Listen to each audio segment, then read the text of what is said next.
So we will call the meeting to order. Roll call, please. Anderson, Here. V. Byers, Yes. M. Byers, Yes. Deere, Yes. Dorn, Herford, Yes. Moon. Yes. Consent agenda items. We had no formal FOIA request over the last month. We'll point out the cafeteria was in the black during the month of November, just under $4,000 at $37,2225. Where we were at this year, so far for 2020 in the cafeteria, we're in the red, $55,807.85. Compared to a year ago, we were in the red at $43,606.39. It's really difficult to compare last year to this year because every lunch that we serve this year is considered reimbursable because we're still getting free meals for all students through the end of this school year. But what we really noticed though is that the revenues for like the a la carte items and all those different things, and then even sales to pupils, that's all taken a hit this year, obviously. So I don't have much confidence in really comparing this year to last year because we're talking about two totally different scenarios playing out. I would feel more comfortable with the comparisons if in the future we have a normal school year where we have those meals that are reimbursed, we have those meals where people pay for them, and we have everybody in the buildings at the same time because that's part of it too, with some on remote and some in person. So just everything is way different this year. I'll highlight a little bit more of this information at the Finance Committee meeting in January, just to kind of get some different examples of things of where we're at and be more specific if there's questions. But that's pretty much where we're at. No really noticeable bills of note of this particular month. Obviously, we're back down around that $1 million range for overall total payables. That's all I've got.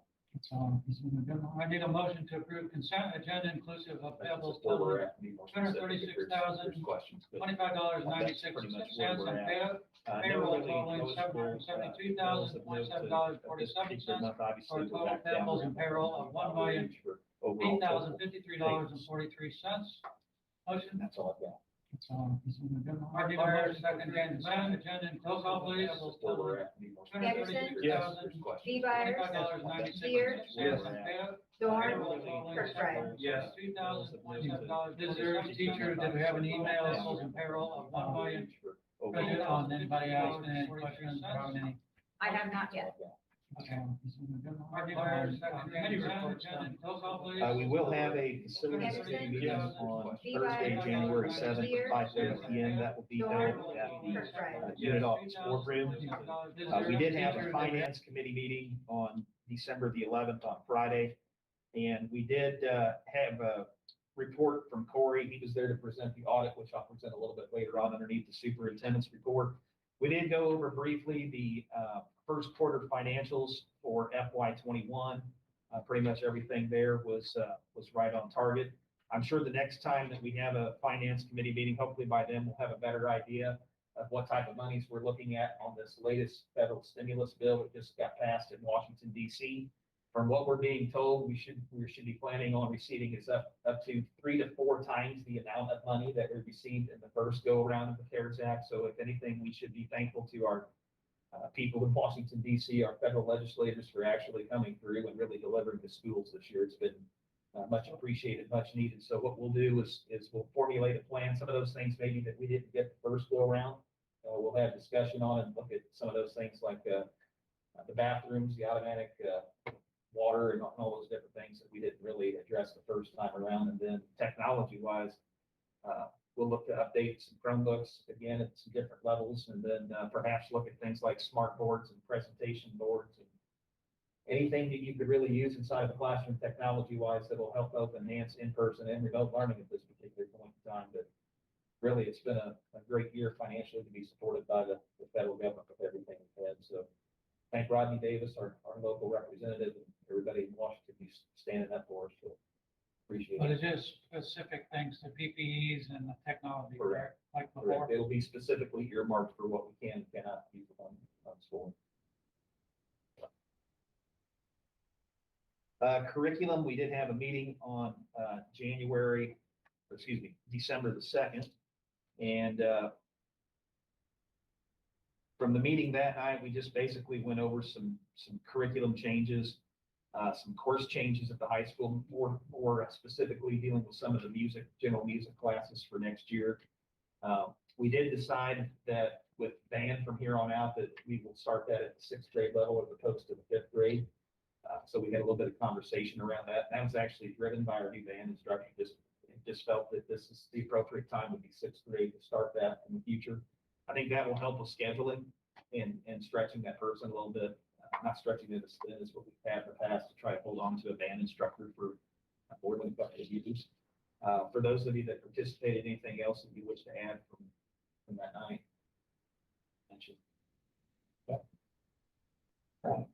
Policy committee, we met on December the 15th.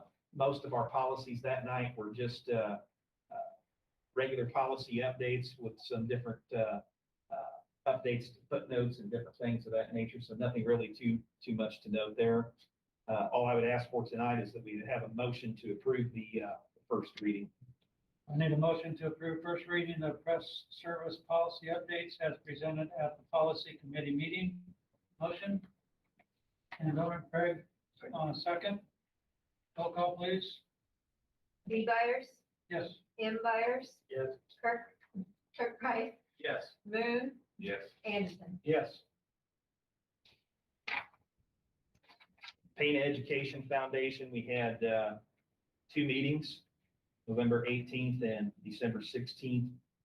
We're still kind of waiting for kind of the conversation that we had a little bit this past time, kind of centered on scoring for education and if we will ever start up basketball. And we're still hopeful and optimistic that we'll get a season in at some point in time. So we kind of talked about where things are there. Mark, anything else to note? No, that was the biggest. They had their year-end fundraising campaign where they solicit individuals who've donated to the foundation in the past. So we'll get an update next month on the treasurer's report of where that stands. So just some things going on there. So I guess I have one question, just because we haven't talked about this in a while. I think, is Jennifer Holthouse still being paid some by the district and some by the foundation on hours? Wasn't there some split hours on? she allocates some of her day in terms of her work time towards assisting with foundation type things in terms of the agendas, the preparation of the meeting materials. She does that. Getting things organized for meetings, she does that. Any type of communications between her and Becky on different meetings and those things like that, but we're the ones who pay the salary. Her full salary? Because I thought at one point, and do you ever remember that? Maybe I just. Yeah, we've always So the paid. district paid the full salary and then it's up. Yeah, they just allocate some hours for the foundation. Thank you. Strategic plan, we did not meet. Technology, we still plan on March the 9th, and ideas, we did not meet. That brings us to administrative reports. Principals were given a night off. Does anybody have any questions on any of their stuff that presented for?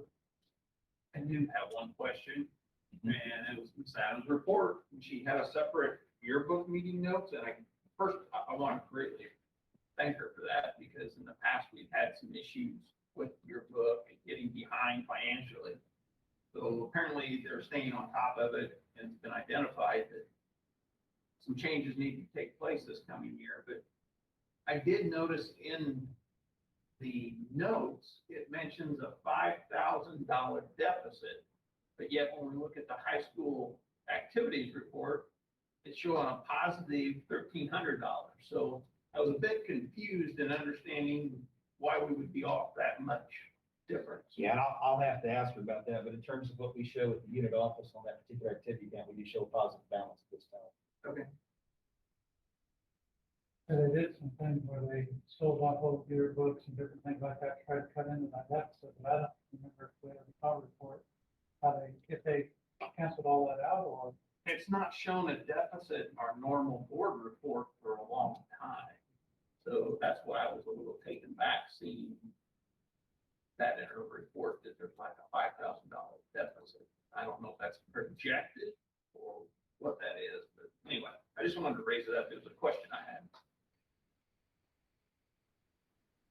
Anything else? Since we're on the building committees, I know Ann I'm curious, how'd the finals go? I know you'd had some questions about how finals were at high school level were gonna be done, and, I mean, I think they went okay. A lot of teachers allowed open notes to assist them, and there's a lot of concern about, doing cumulative tests when a lot of the kids have been a lot of in person. So from my understanding, the majority of the teachers allowed, like, the kids to make a note card to bring in or use all of their notes or kind of different.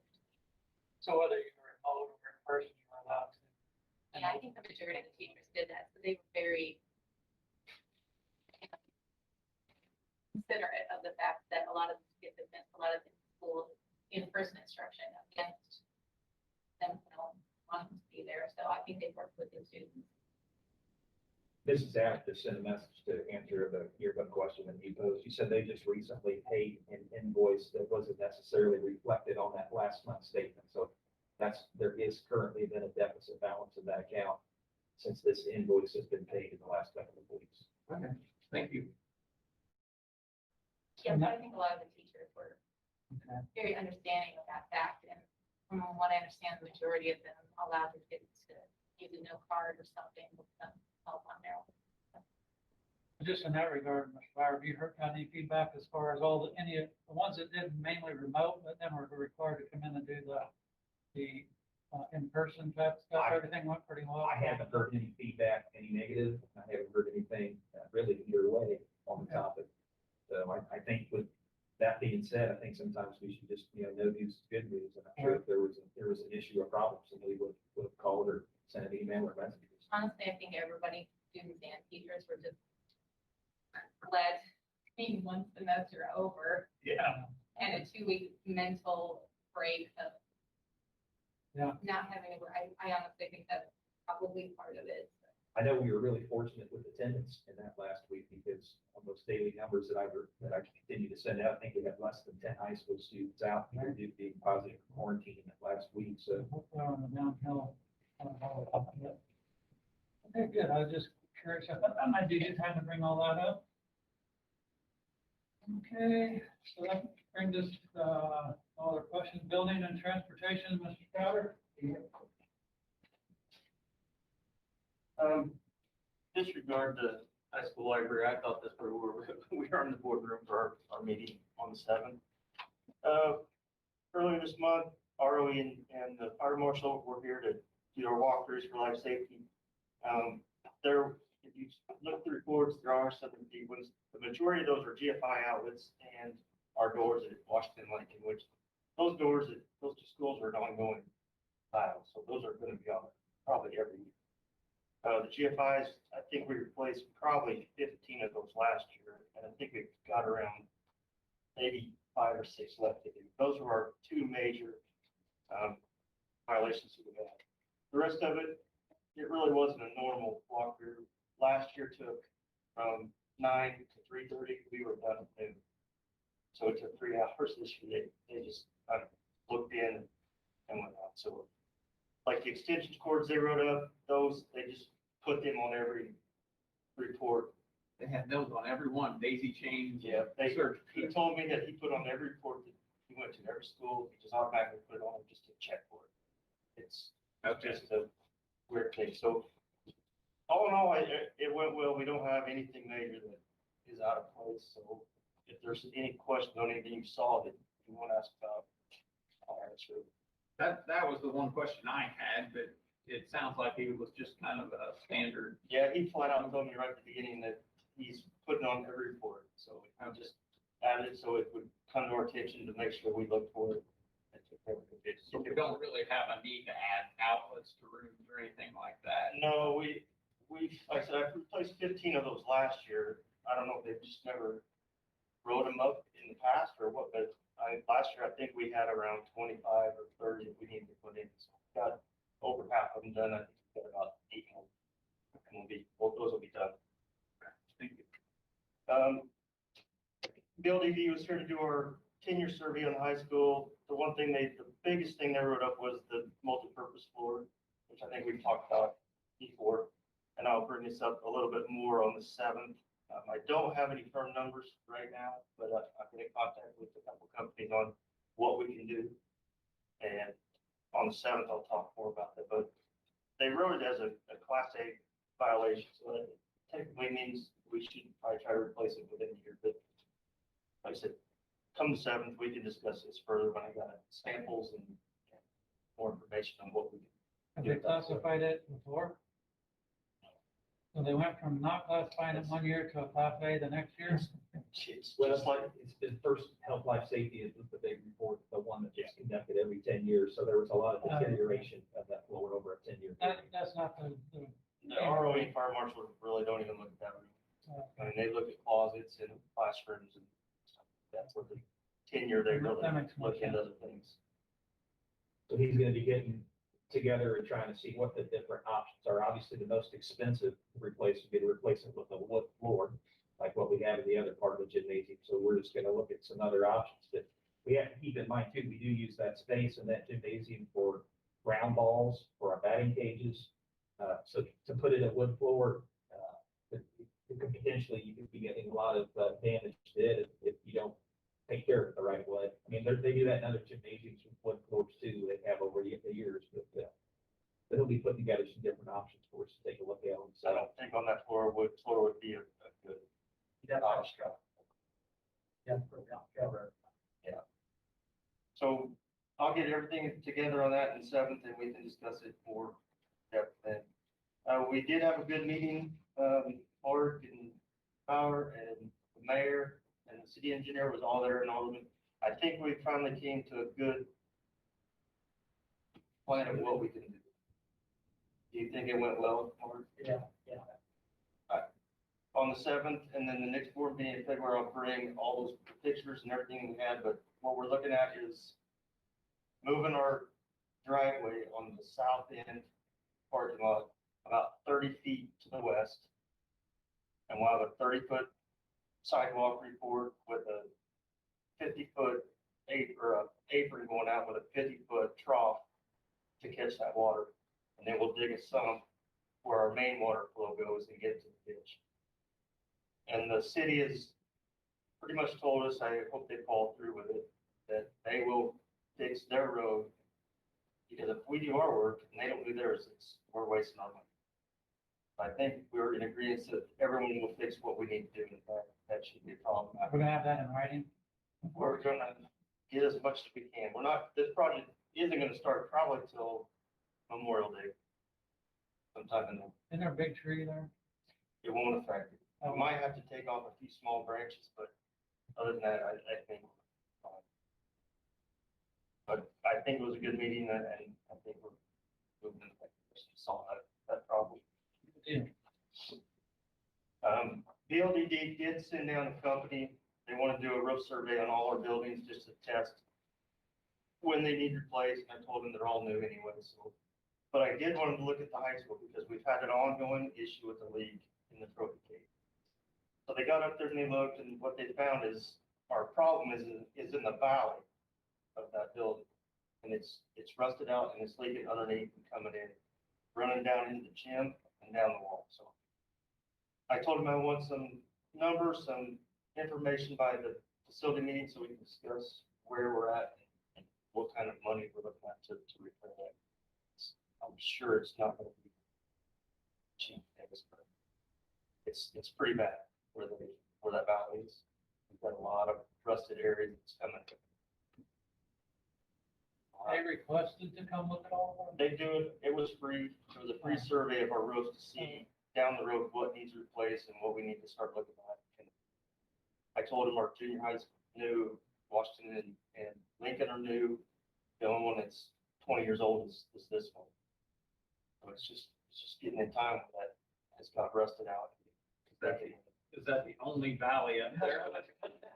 The only place they saw that where that is leaking is in the main valley, which is going from the top of the building down towards this. It goes right in line with that trophy case and it's just running. If you go into the gym sometime and you look into the northeast corner, you can see in the insulation where it's water damage and it just runs right down the valley. That valley's been a problem.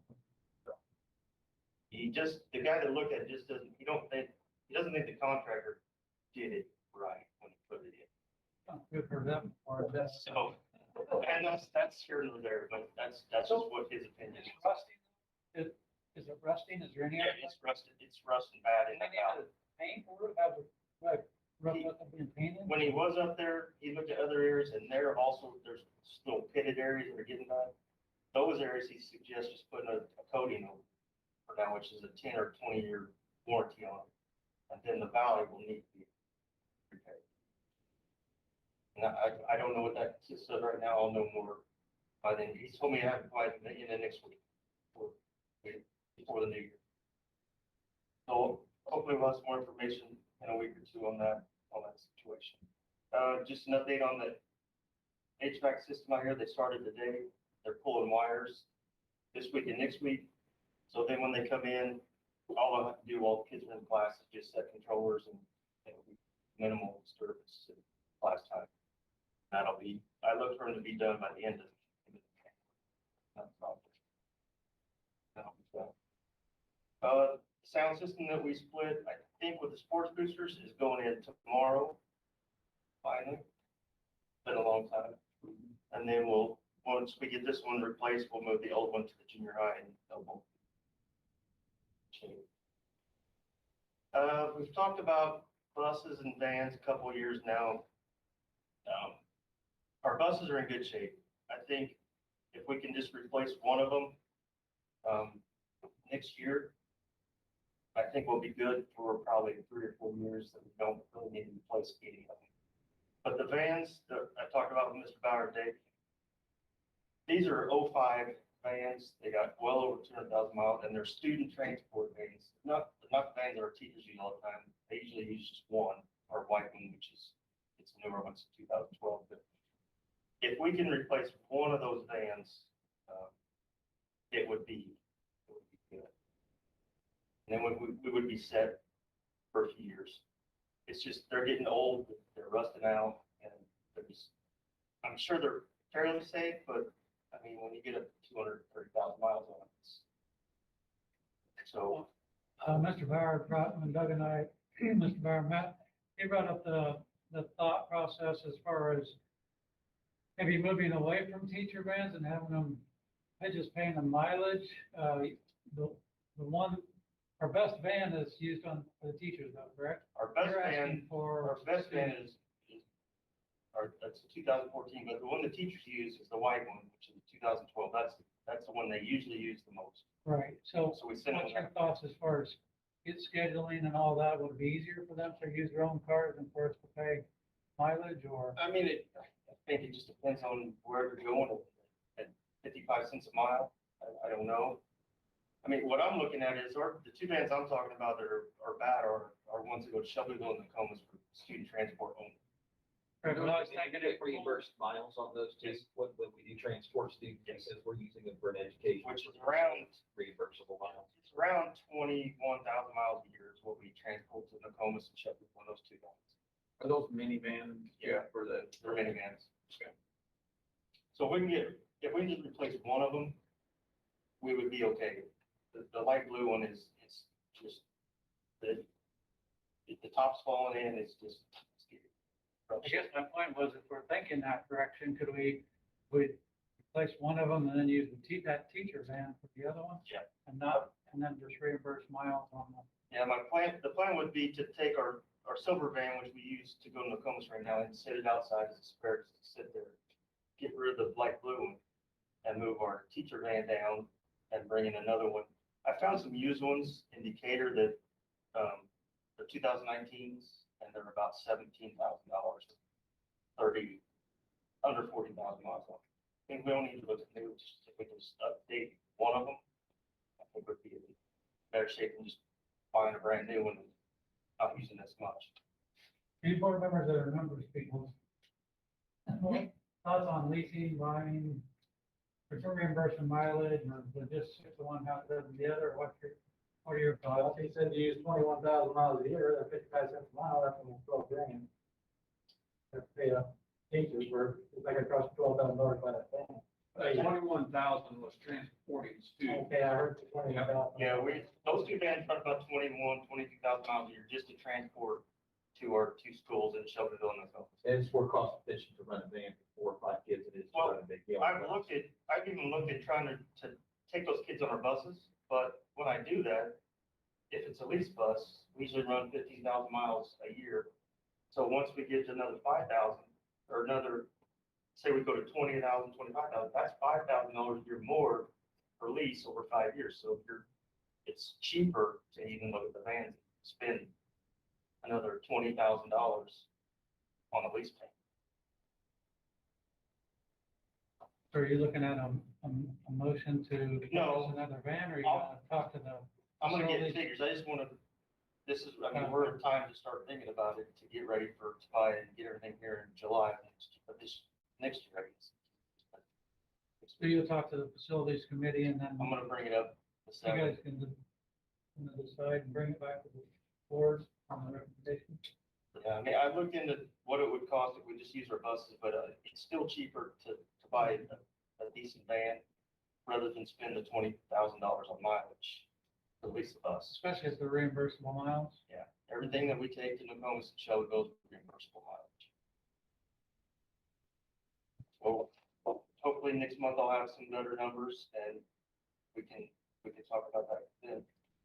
But unless there's any questions, that's all I have. I think the only thing to help aid that conversation on the 7th, like Dr. Fire started the conversation with, is of the teacher's van or the unit van, I'll call it, that gets used to go to different meetings or such.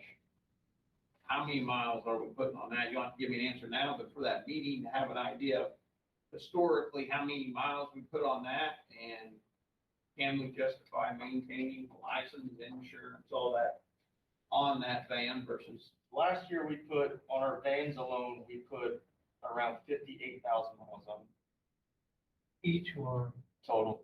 total? That's a light traveling gear. We didn't really travel much from March through June.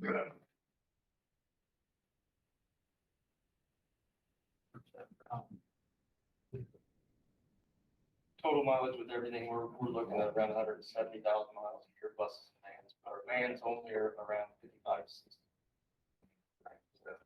So like I said, you can bring some more numbers to the Yeah. facilities and. I just want to make it aware that, we need to start looking at this next few months so we can have it done before we get ready for July. Any other questions for Souter? All right, thanks, Sheriff. And bring this to, He's outside. okay. I'm looking for him. He's hiding. I saw him earlier, so.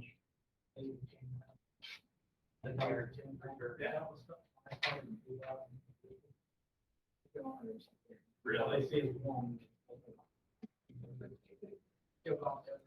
Yeah. All right, Mr. Duncan. You ready for your equipment and instruction? Yeah, the big question of whether we'll be testing or not, the state does not have the authority to cancel the test. They have to, the federal government has to be the one to do that because of ASSA, and that's where we get our title money. And that's where we're held accountable. That's our state report card. And, the unions and the administrative groups last week at the board meeting, state board meeting, did ask that they get waived, and they obviously can't, but they did push them back 2 weeks. And the hope there is that this gives the Biden administration 2 more weeks to look at this and decide if they're going to cancel those tests or not. 4 years ago, the education secretary was approved on February 7th. So with testing beginning March 1st, it does not give us a lot of time. Now it's March 15th is the earliest that we can start testing. What they are doing is they can do is with an amendment that has to be filed by February 1st, is they can change some of the rules, not just for testing, but for all the things that are on the state report card. For example, 9th grade on track. They're going to adjust that scale depending on what the data is. So they filed, that's one of the things. Right now, if 100% of your freshmen are on track, you get 100 points for that. If you're at 67%, you get 0. So it's that scale between. Well, the anticipation is that with remote learning, there's going to be less freshmen on track across the state, so that may drop to, at the top level, to get over 20, to maybe 90% or 95. The bottom level will go down too, so that all those scores won't drop and fall in there. So they're giving themselves some flexibility for that. In terms of testing for like student growth, to be a 3-year average is the plan of the 18, 19, and then 21 data. Or if your 21 data is higher, we're gonna take that score. So there's flexibility with that. As far as our accountability part, overall designation, we will not be, if we fall below the commendable, all 4 of our schools are commendable. If we fall below that, this upcoming year, assuming things don't change, is that, while we'll get that designation, we will not start the consequence phase of that. So it's basically a free year with that. We're gonna put some word in front of it, whether it's probably trending towards those things, but we would start our 4-year cycle of that. We wouldn't have to do it in a separate school improvement plan. We wouldn't get any grant money for that since we would start. So we get a free year to work on our own to get that. And if we continue to be in the below the commendable the next school, or the district as a whole, all over there. So they try to take out some of the accountability pieces and allow some flexibility for that. And so we'll see if we have to test or not, but that is where we're at with that. So, as far as not testing, Lincoln School did get theirs in. We still have some makeups to do. Junior high was postponed because, they were supposed to do it 2 weeks ago, and that's when we were having a few, high cases with staff members and, students at the junior high out, so they postponed that till January. Overall, I haven't seen anything that's alarming in terms of our math scores. The growth is about where it is in normal years, so that's good. Varies from grade to grade in terms of the achievement part. For example, 3rd grade was like the 2nd highest in math, but in 2nd grade they were the highest, so it's hard to tell with all that. I have been trying to break some of that down to look at some of our remote learners and how they did. Those that, in 3rd grade math, that were remote the first 9 weeks, then in person the second, they scored 1 point lower of growth than the others that were here the full time. So that's not a significant part. Some were above that average and others below. It's an individual thing and how much they put in. So, but there isn't a big wide gap. I don't know for those that have been on remote both 9 weeks. I haven't gone that far yet. So those are things that we don't know, but positive sign there. I think credit to the teachers and the parents and students that have put in the effort to the quality education. And I know 3rd grade started the live stream, so I think that was a big factor in that as well. And then the transitional math, we did meet, and we have some sample syllabuses to look at, and we'll be meeting in January to look at that and then submit that to Lakeland to approve. So we can have our transitional math and meet that one. The SAT scores, these are from the seniors this year that did not take them as junior class meeting. They were pretty much as we expected. This group as a whole has not performed as well as some of the others. ELA was slightly down from last year, but was above from 2 years ago. So overall, while this group has been a little bit lower, they did from freshman year through this test show nice progress each year. So that's a nice sign as well with that. You can see how we compare to the state. So this year we are a little bit farther below the state.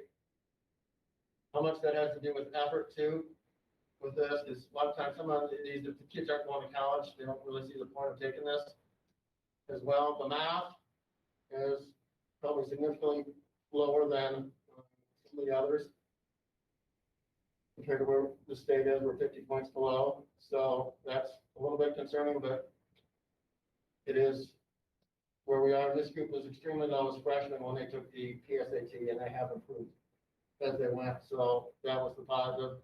We'll see the different breakdowns. The college cut scores. Remember, the College Board has different cut scores than the state. The state hasn't released any, but you can see there that we're below than what we've been in the past. Last 2 years ago, or last year in 2019, those ones were at 60%. The cut score were at 45 this year. For ELA math, we're down to 20% at those cut scores. And those numbers are less when you do the ISB ones, but they haven't released those.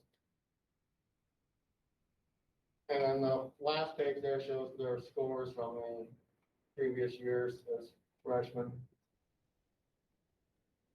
So, and sophomores, what they did, so you can see they went from 437 to 489, 424 to 441, so while scores may be lower, especially in math, we did see steady improvement each year, so that is a positive with that.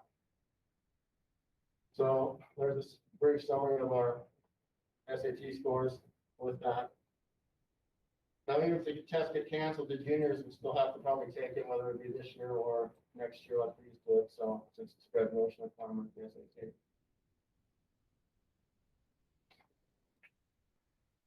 There's our grant report, nothing really to add other than that, we haven't received any money yet, which isn't a total concern. We were frozen for a while because we had some of the MPT reports that weren't approved yet, so they froze our account, but those have been approved now, so.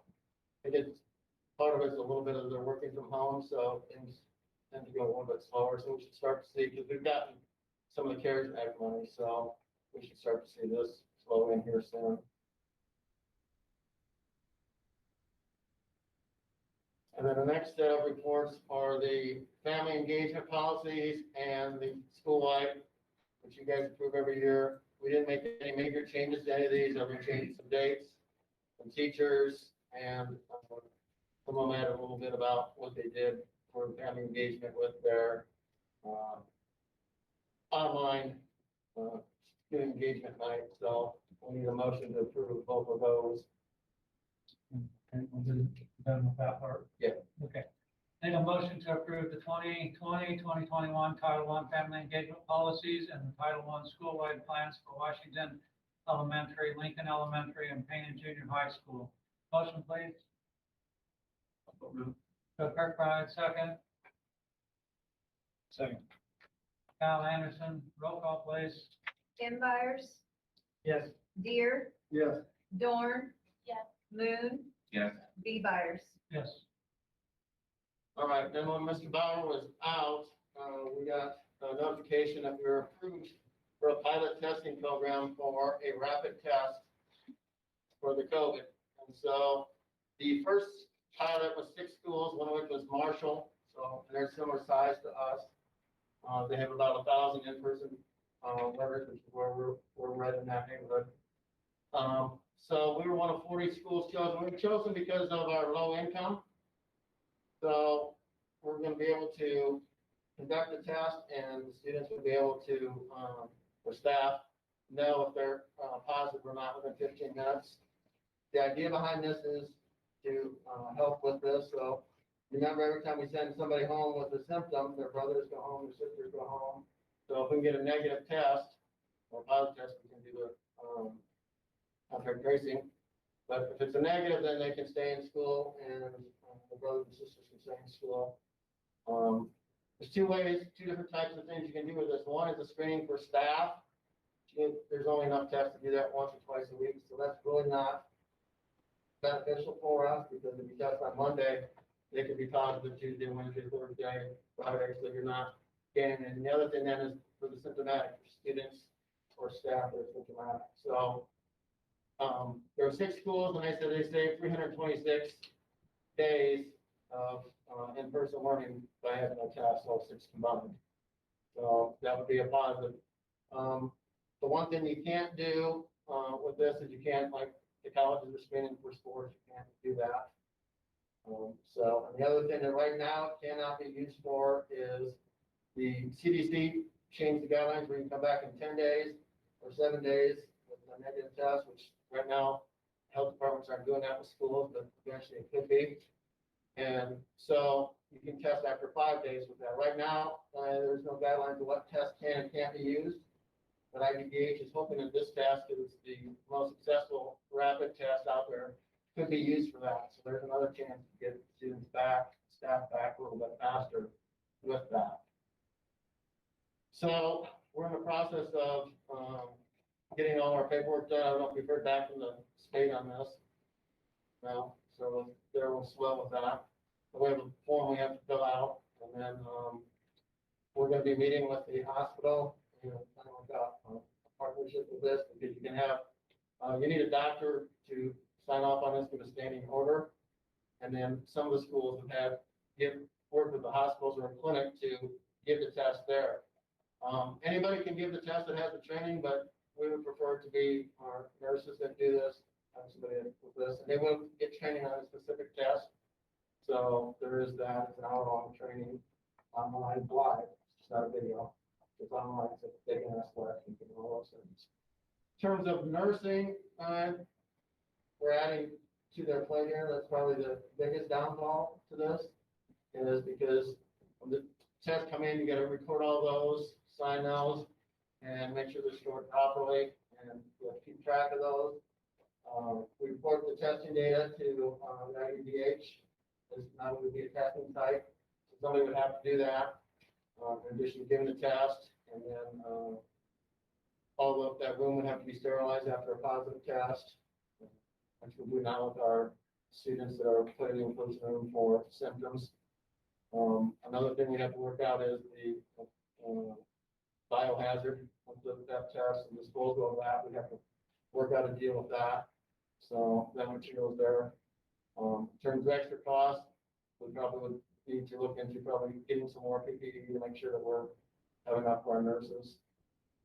Talk to Mrs. Paula, she would like to fit it 1095 like the hospital uses, whereas it's not fitted, so it's not the same as a fitted one. So looking into some of those things with that. So did this,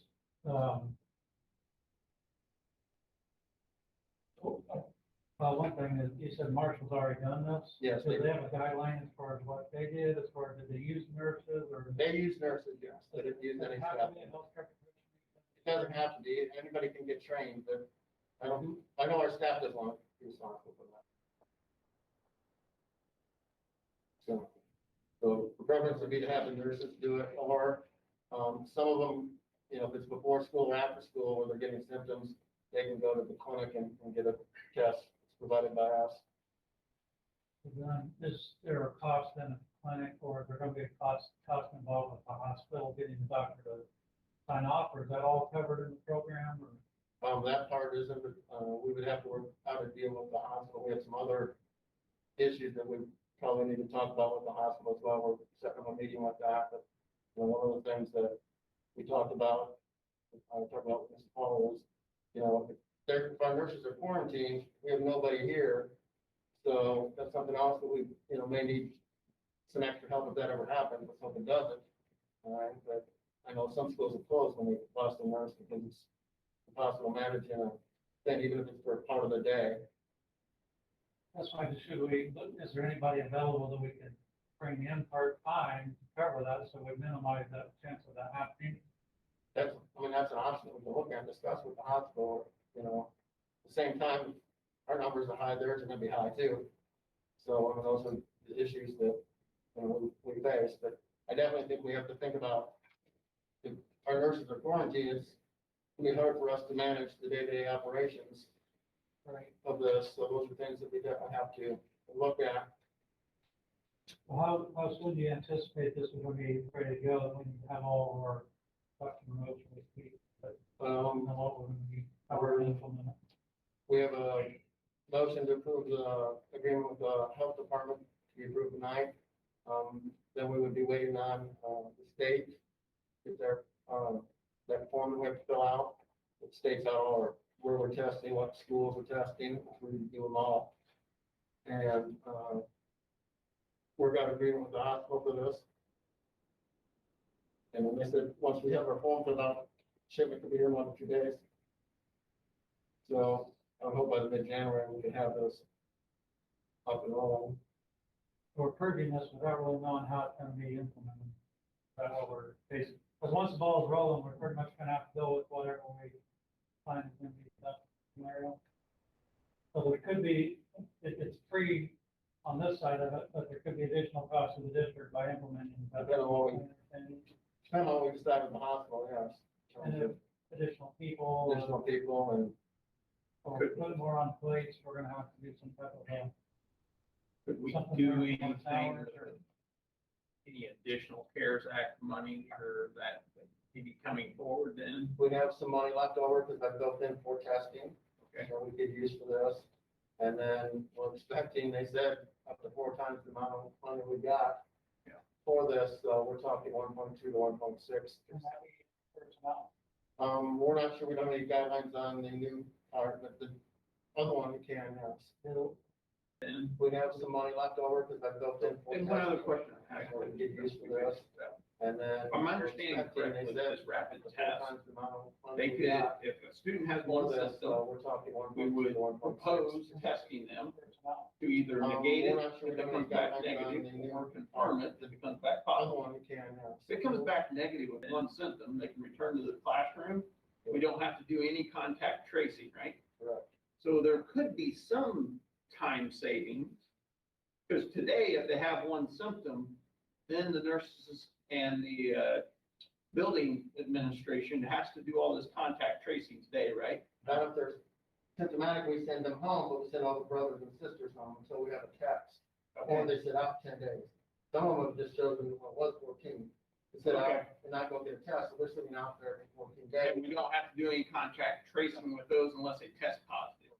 Other Okay, than finding the siblings and matching all that up. yeah, so there is some time involved. Yeah, but there would still be that quality of education factor, being able to keep more of them in the classroom. So that would be, so that's the positive with that. The testing process itself is very simple. I mean, it's a swab, it's a credit card size, cardboard thing, you lay the swab on, 2 or 3 drops, close it, 15 minutes later, you read it. I mean, it's a really simple process. 1 vote or 2 votes, which one's that? Maybe they don't want positive, but it's.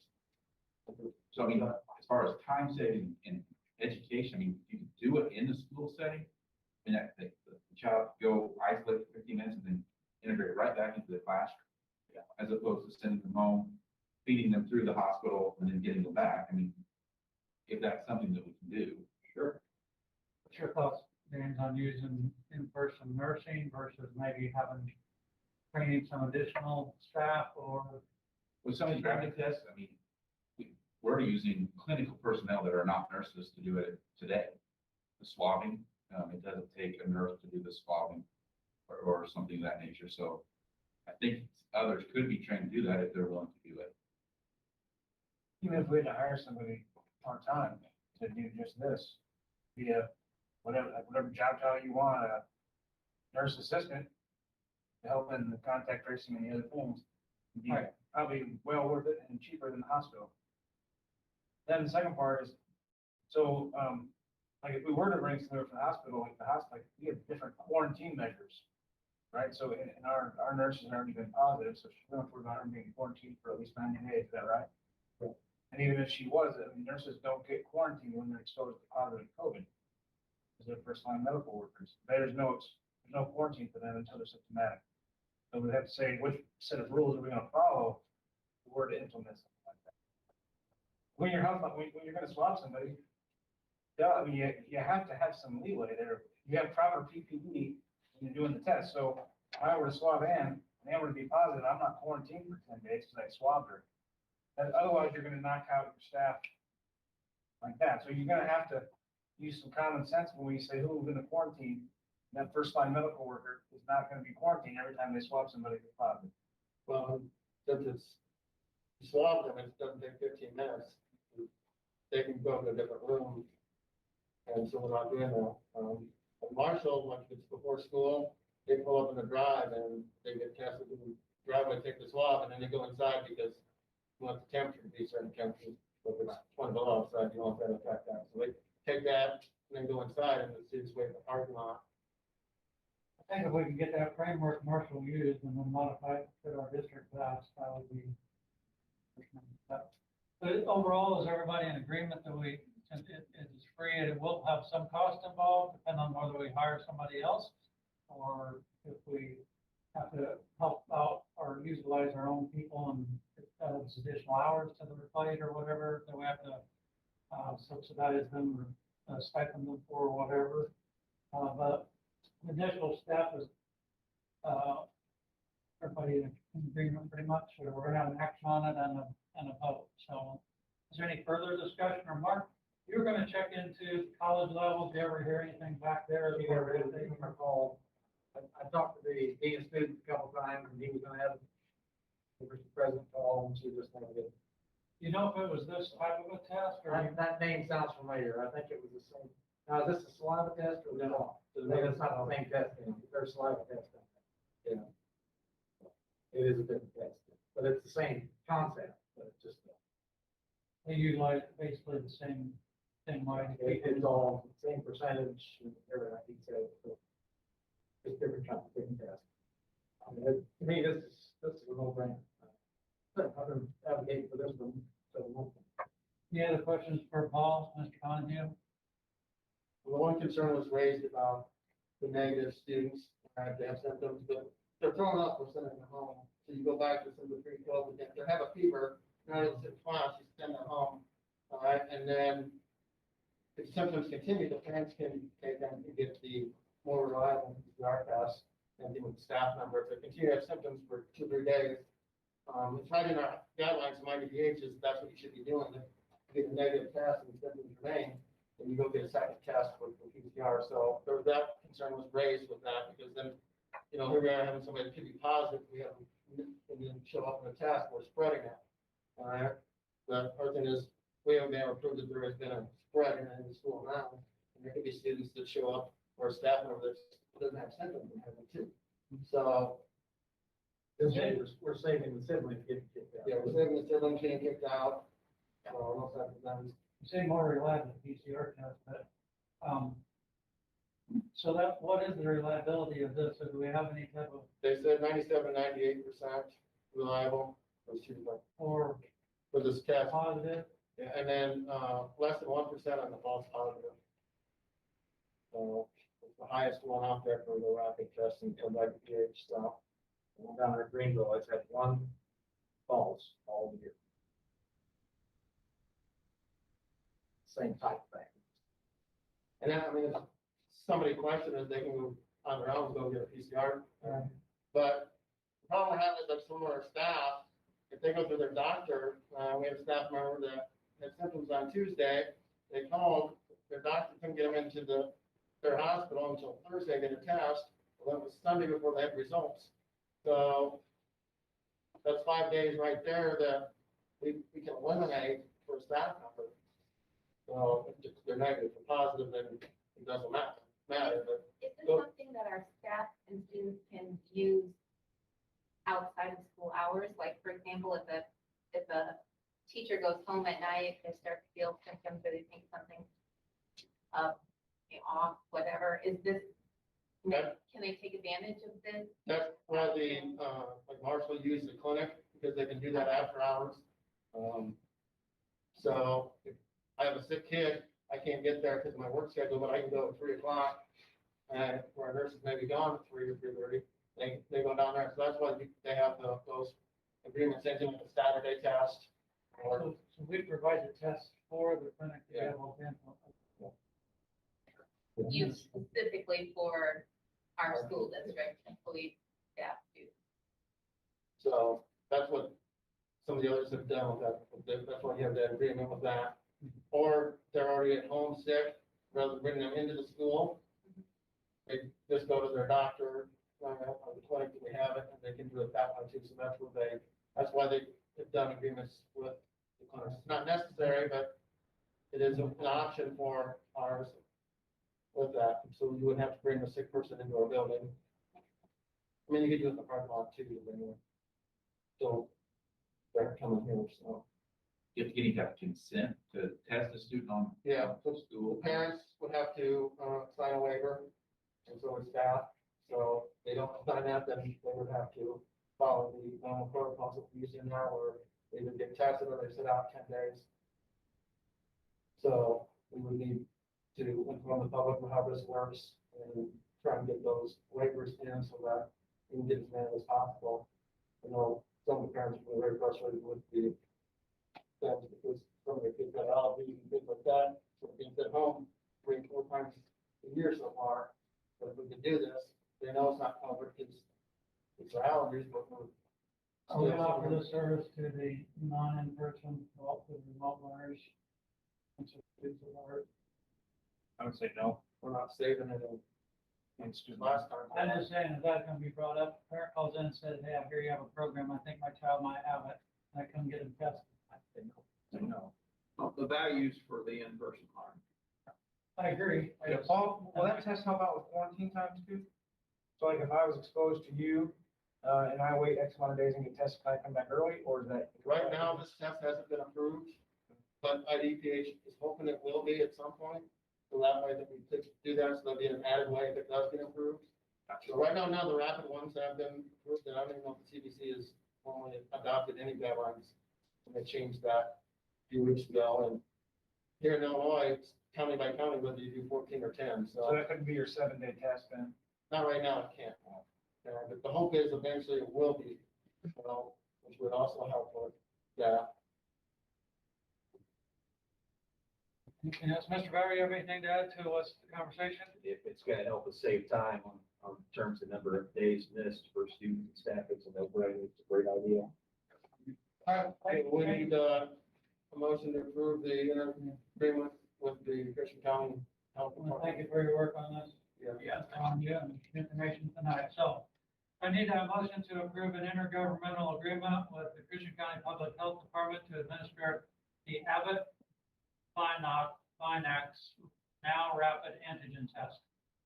Motion, and Orr, second. Mark Byers, roll call, please.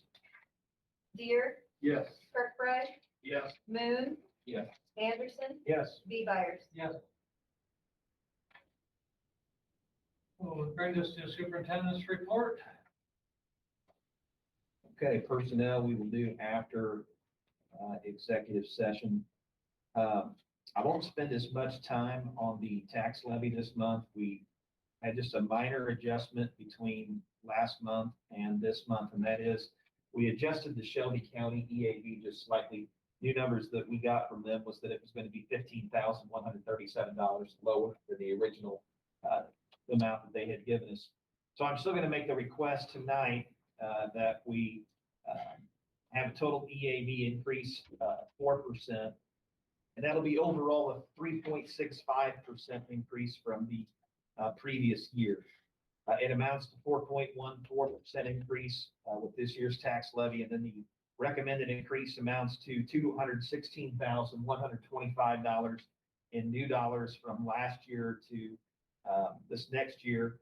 And if the projections would hold true, we would have $121,867 for the education fund in new monies, $23,895 for the operation and maintenance fund, and $9,558 for the transportation fund. Total increase of $155,320 in the three main operating funds: building, transportation, and education. Any questions on that? Okay, so I need a motion to approve the district's 2020 tax levy. Right there, second by Doug Kirkbride. Roll call, please. Moon, Yes. Anderson, Yes. B. Byers, Yes. M. Byers. Yes. Dorn.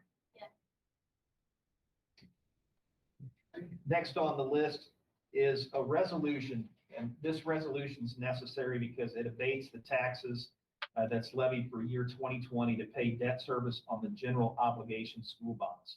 So in English, what this pretty much means is that we went out a year ago and secured the alternate revenue bond. We're pledging the sales tax monies to pay off that bond and interest payment. So in order for the clerk's offices not to extend this on the tax levy, each year while this is still an outstanding bond, we have to pass a resolution to abate these taxes. That's good because then obviously we know that an alternate fund we're using that alternate fund to pay off that bond. So therefore then it's not issued on the tax levy. Therefore it makes everybody's property tax bills not go up. So in essence, that's the main point here. And again, this will be year number 2 of 5. We'll have another 3 years, 21, 22, and 23, in which we'll continue to pass this resolution to abate the taxes. Questions on that? Being none, I need a motion to approve the resolution abating taxes heretofore levied for the year 2020. Pay debt service on the general obligation school bonds, the revenue source, series 2019 of Community Unit School District Number 8, Christian, Shelby, and Montgomery Counties, Illinois. A motion? Al Anderson, second. And move, roll call, please. B. Byers, Yes. M. Byers. Yes. Deere, Yes. Dorn. Yes. Kirkbride. Yes. That brings us to the FY20 audit. Obviously, it took a considerable amount of more time this year to get this report back due to the fact that the summer food program and the federal government not releasing those rules in order to do that right away. The finance committee did get this presented to them on that December 11th meeting, and Corey was in attendance. We really have one major finding that was on the audit this year, and it dealt with the MPT Special Education Cooperative. What they were doing, they were remotely assessing the general ledger of the district and submitting expenditure reports to ISB on the district's behalf without district personnel having knowledge, input, review, or approval. This has since been cleaned up so that there's a system of checks and balances. But this was something that occurred last year because our main bookkeeper that we had a year ago worked all kinds of hours outside of the normal day and didn't have necessarily time to get in touch with people. No excuses in terms of that. So we have corrected that. There are a couple of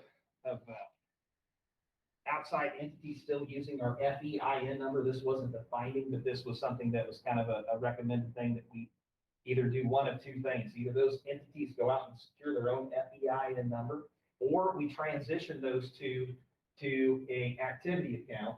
And then if we transition it to an activity account, and we're mainly talking here, the PTO, and what was the other one that was? It was athletic boosters and PTO.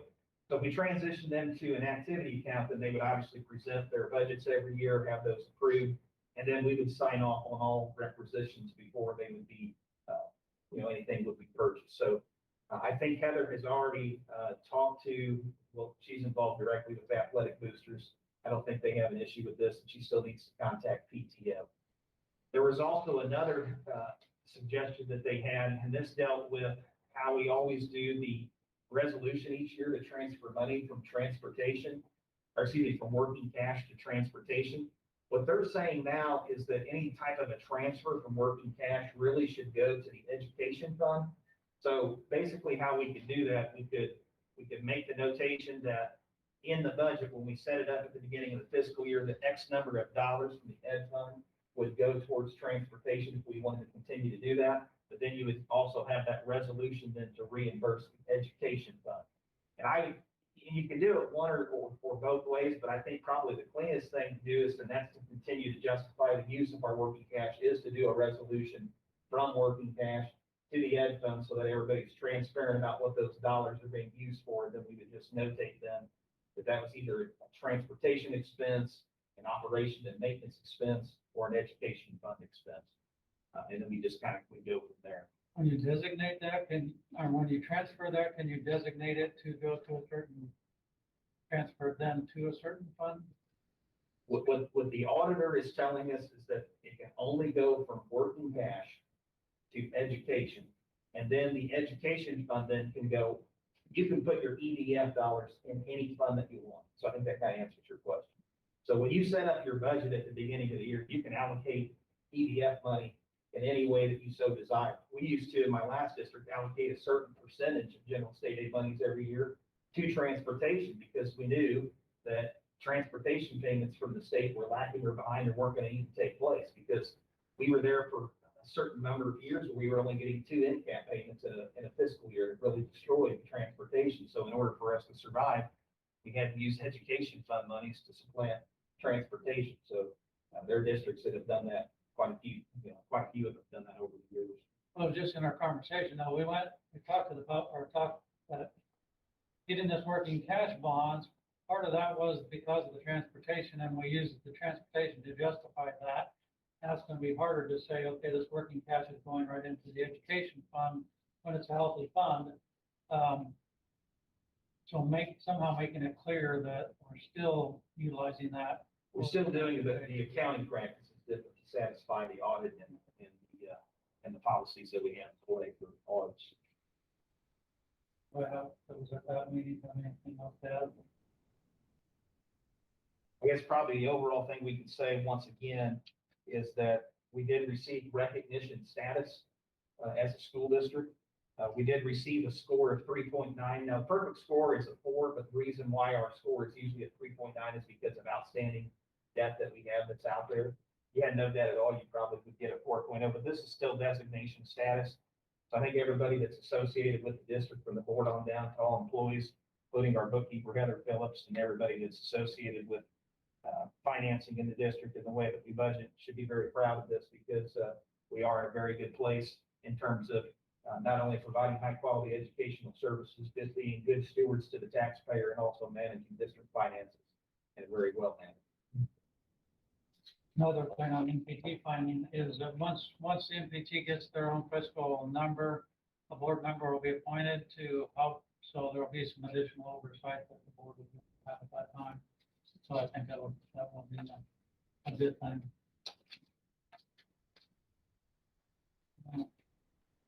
I need a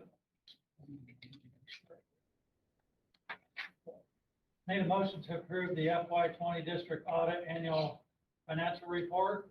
Motion? Right there, second. James Moon, roll call, please. Anderson, Yes. B. Byers, Yes. M. Byers, Yes. Dorn, Kirkbride. Yes.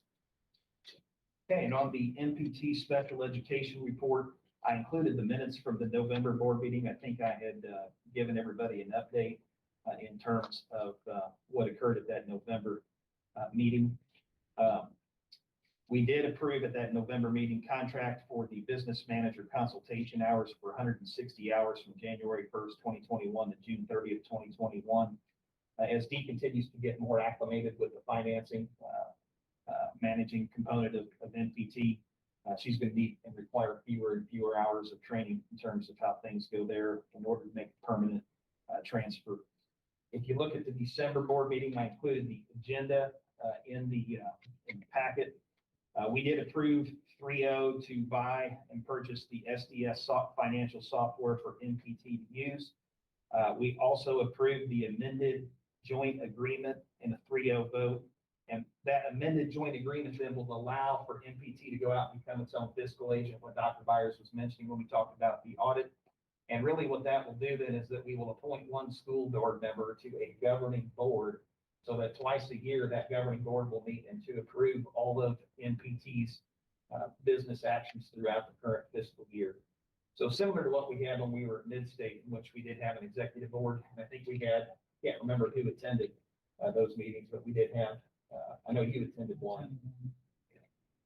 We also received Taylorville's notice of withdrawal from NPT. They were just making that known at the meeting that they are going to proceed with that. I did direct Kelly Suey, our executive director, a few weeks back to make contact to the Taylorville superintendent, Dr. Doherty, to see if we could engage in some conversation to preserve the NPT special education cooperative. Mrs. Suey sent an email to Dr. Doherty on November the 30th, and to date, as of today, December the 21st, still has not heard anything back from Dr. Doherty. She's not willing at this time to engage in any conversation with the executive director about how to potentially preserve the special ed cooperative moving forward.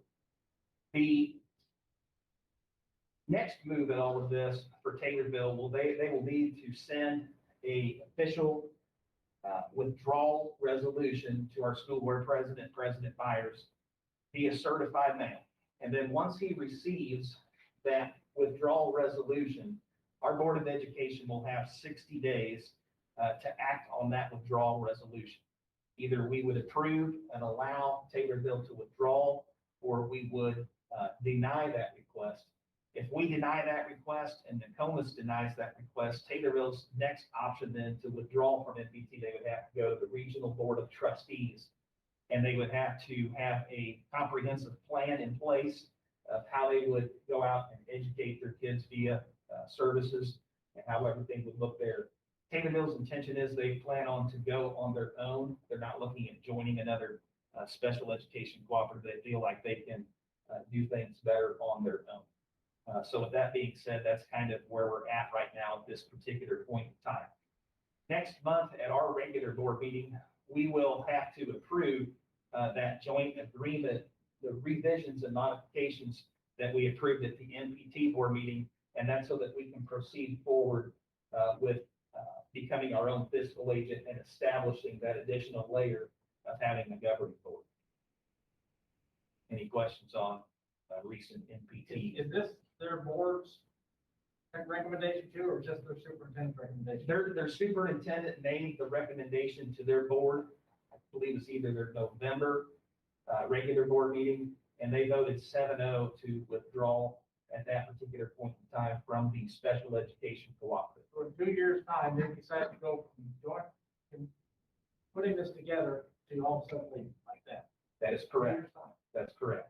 I'd make them go through the whole route again now. Absolutely. And one other important, I think, point to make to the whole board that we've had in our conversations is that there is an election coming up this spring. Taylorville board could look different in their structure. And it's my understanding that they can rescind their request for removal. So that could potentially play into it as well. Their board could come back and say, we changed our mind. That's pretty responsible for what I'm concerned about. I did make a request in open session at our executive board meeting that we had last week on the 16th, that before our Board of Education can move forward with voting on any type of approval for a withdrawal, we would really need to know the impacts and how that would impact not only the students in our school district that are receiving special education services, but how it would also impact the financial implications on that side too. Because when you take away one and you have three and you go to two, obviously there's going to be additional costs. But then there's questions of what to do with the personnel. Are they going to transfer their employees, or are they looking at doing RIFs? How are they looking at staffing their special education moving forward? We haven't been presented with any of those plans yet. So those are questions that I posed at this meeting and questions that I hope to have answered at the next executive board meeting in January. Because if we're going to make an informed decision on this, we need to know everything to a T on how it's going to impact Pana Unity moving forward. I just find, I don't know how there wasn't something of this that we wouldn't have been given a heads up where we could have headed this off early on and not almost after the fact having to ask, is there anything we can do to make this work better? So, Any kind of way to head it off, Bill. I mean, and that's very much it's just pure responsibility. I just can't fathom they can go from wanting this in 2 years' time, all of a sudden not wanting. There's something. Well, that's what I mean, there's something that had to change at some point along the way, and it had to have built to the point where she got 7 board members to say yes. And surely that we would have known, somebody would have known to be able to give us a heads up instead of when Mr. Bauer's out and not able to almost having to take a phone call on the operating table. All this gets dumped in just because our board members, one of our board members really had some questions about what was going on, and it is like that. Well, I think it speaks volumes too, when we reach out to see about having conversations and we get 0 response. I think that speaks volumes too, of just exactly who and what we're dealing with at this point in time. That's why I say, I don't think we should make it easy for them to get out practice. Nothing will start, like we've had this conversation, the ball won't start rolling until I receive that letter. Once I receive that letter, I'll let Doug and Mr. Bauer know, and then we'll start that process of putting it on the agenda for next board meeting and talking about it, and then whether or not we're going to we'll vote whether we yes or no on discussion, and then move forward from there. And the earliest it really could even take place anyway would be FY23, unless this board and the Comus board decides to let them out early, and then potentially be in store for FY22. But FY23 really is going to be the earliest that this could even happen in terms of withdrawal or take withdrawal. Bottom line, we need to look at how it's going to affect our students in our district. And, make our decision based on that, I think. Any other questions? I saw also on your, the whole business on the agenda for December, the location of faces and the teachers and whatnot. Did you take on that? We had no conversation. We continue to keep those on the agenda, but we have no conversation on that at this particular point in time. We can say that they are, for sure, now they are having faces students. They've been having them attend regularly over the last couple of months, as long as they've remained open. That was a battle, as we all know, early on too, when we had a meeting back in August, but it seems that they've kind of reversed course on that. At least they're allowing them to attend 4 days per week. Okay, we'll keep that conversation going on the MPT, as that develops. The only other agenda item I have tonight is to amend the 2021 school calendar. We have everything up to date through the end of last week.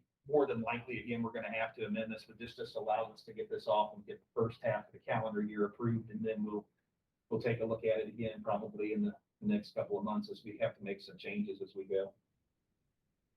I need a motion to amend the 2021 school calendar. Motion. And Dorn, second. Second. Roll call, please. B. Byers, Yes. M. Byers, Deer, Yes. Kirkbride, Yes. Anderson. Yes. Okay, so I need a motion to enter executive session for discussion of the employment, compensation, discipline, performance, or dismissal of specific employees of the district, student discipline, student concerns, litigation, and collective negotiating matters, as well as employment, compensation, resignation, recommendations. Motion? Doug Kirkbride, second Craig Deere, roll call? M. Byers. Yes. Dorn. Yes. Moon, Yes. Anderson, Yes. B. Byers. Yes. And with our recording, Well, apparatus on the hiatus, how are we gonna, what are we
He was Tom's knee surgery went pretty well. I talked to him.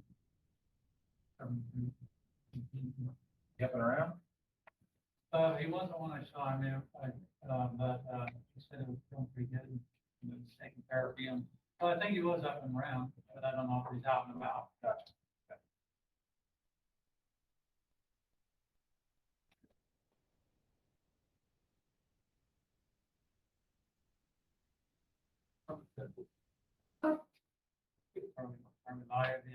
We're like, We're live? Okay.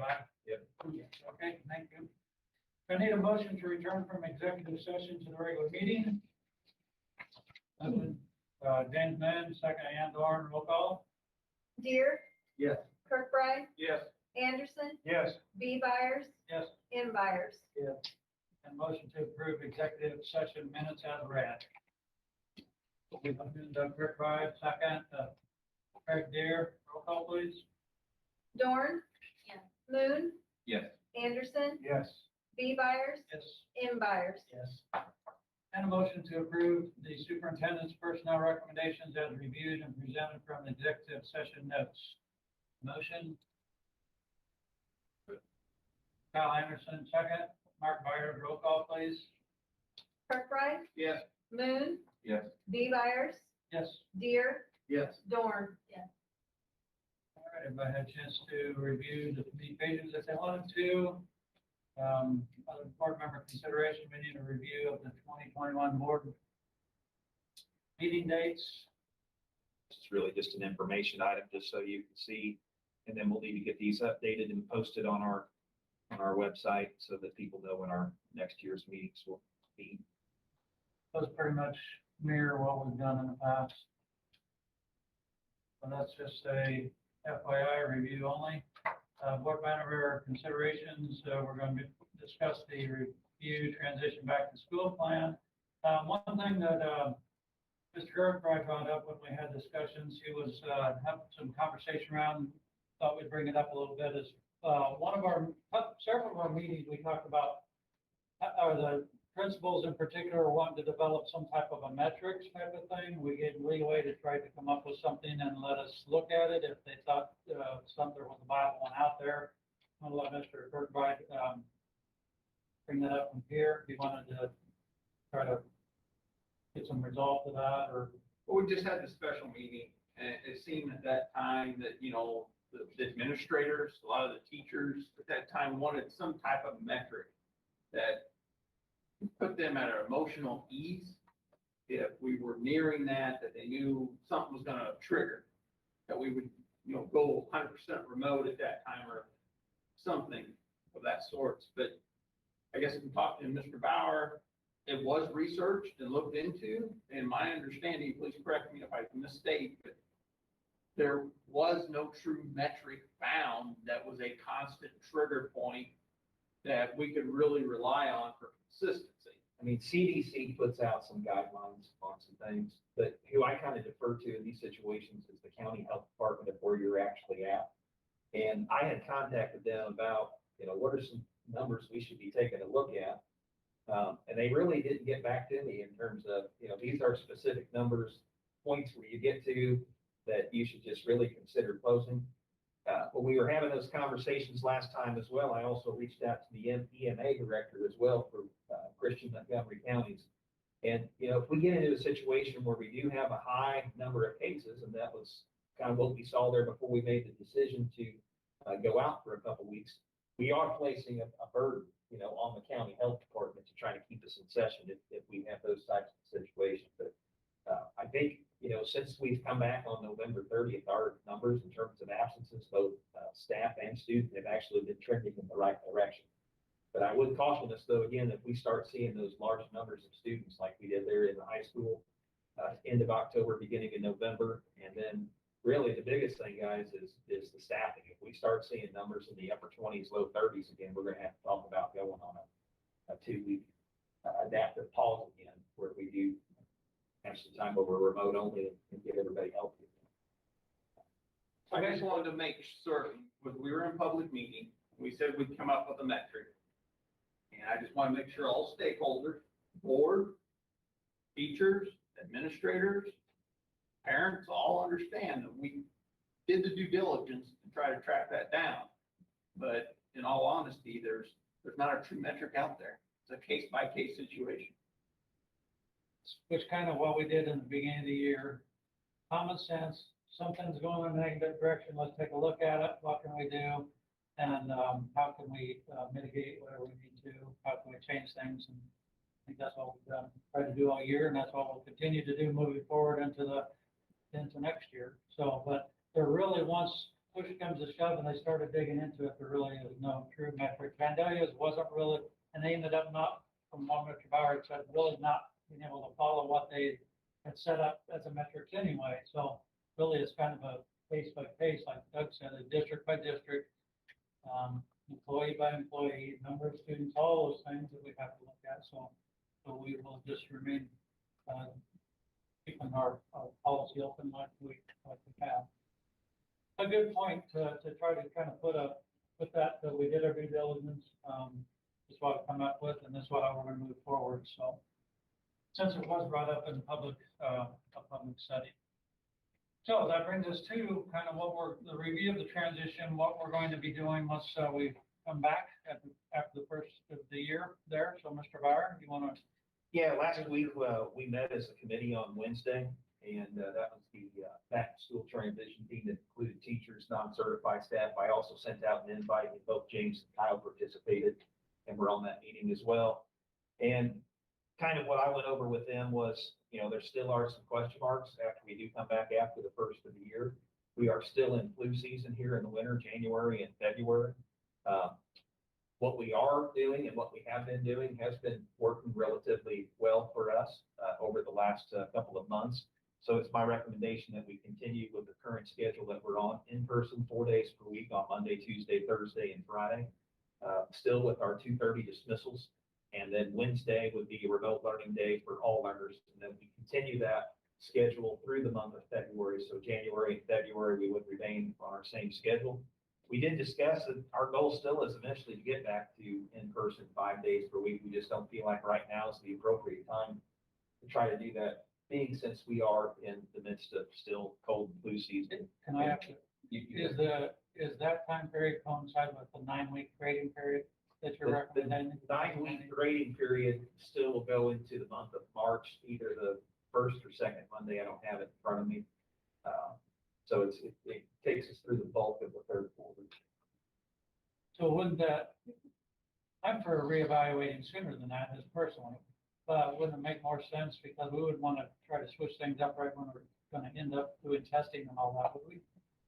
Wouldn't it make more sense if we're going to go that far to pick it at the end of the 9 weeks or not? Or does that? Maybe the end of the 9 weeks is only 1 or 2 more weeks past that. Correct. Then Reevaluate I would just in say, February. or So we just- would need to evaluate sooner than that, be ready to go at that point. So whether it's in February, we still need to evaluate sooner to see if we're going to extend that. We're not, don't want to just make it, because I'm assuming it'll be one of our board meetings that we will reevaluate. The February board meeting, we would reevaluate. It's not until the fourth Monday of the month due to the President's Day holiday. So if we're able to tentatively evaluate that meeting to be able to move into the next 9 weeks as far as what our plan might be. We can just take it through the end of the third quarter. It's a couple of extra weeks. As a teacher, does it? I would just say for planning purposes, for parents, for teachers, for, I think there's 2 weeks between our meeting and the beginning of the fourth 9 weeks, 2 weeks. so it could be looked at that Yeah. February board meeting, and then Well, making the decision what we're going to do for our last 9 For the weeks, fourth or the 9 start of our last 9 just weeks. take this through the I would third go 9 weeks. for that, Make the decision to go through the third We'll just go to the third quarter. quarter, and then, we'll evaluate the February 22nd meeting, what we will do for fourth quarter. And that kind of if we're going to go that far, I would prefer to evaluate sooner to see if we could come back based on our numbers. If our numbers are looking good, I don't know why we wouldn't want to try to come back as soon as possible. But if we're going to make that decision, that's the recommendation, it makes more sense to me to go through the full 9 weeks. and then figure out what we're gonna do with the lot time week, but that's just a thought, so. Either way it works.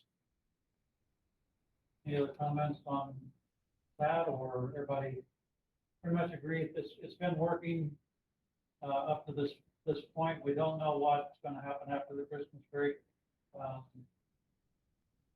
So we will remain status quo on those 4 days in person, 1 day remote, and evaluated at the end of the 9 weeks. I'd still like to have the option, if our numbers just drop off and we have the majority of our students back in, to move to that 5th day scenario, and maybe a learner earlier out on all 5 days, or something like that as a transition. I still think the more in-person contact time, the better. So, But you don't know the answer to that, is January meeting. I mean, January meeting, you'll know the answer to that. on what our numbers are gonna be, Yeah. and But, I mean, how this testing we're gonna be doing, maybe how that's, I mean, if that allows us to have more people in too, that could come into play. So. Any other discussion on that? So just modifying Mr. Bowers. Athletics. Whenever you go down, you're going to get athletics. Have an issue there.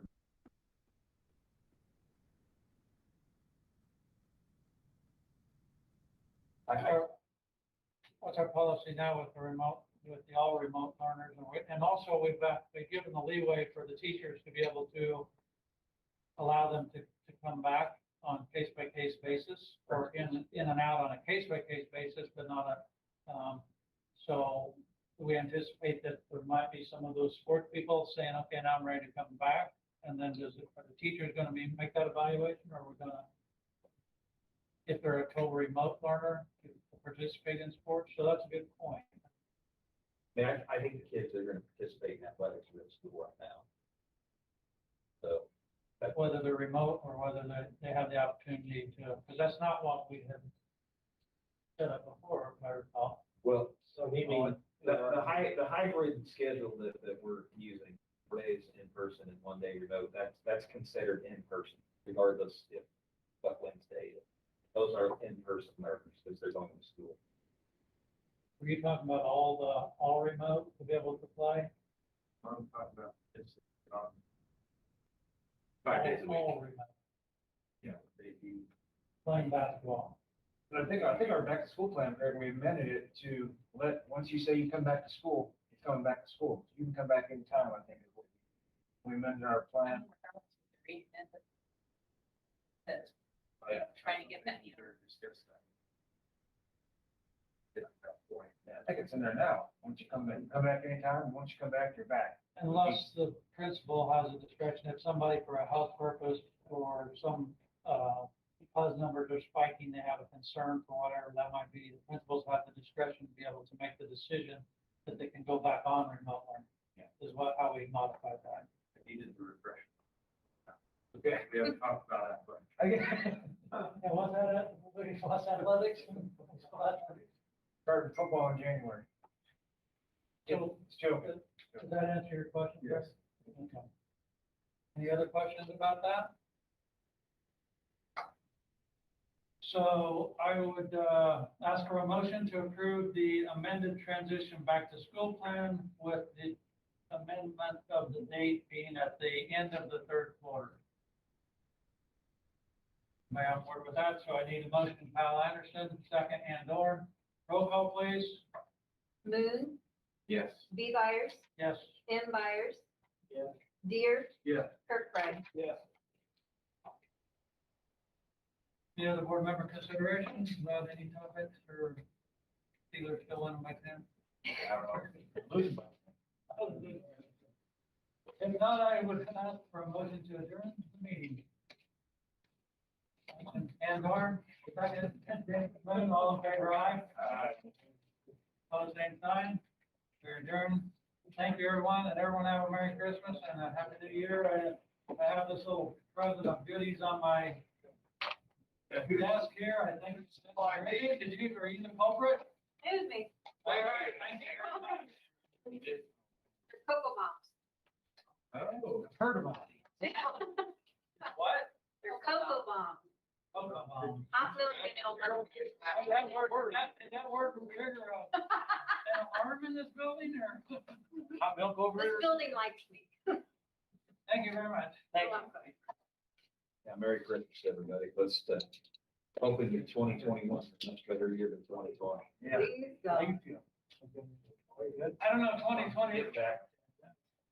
2020 got pretty good here in the last week. I have a granddaughter now, so. Hey,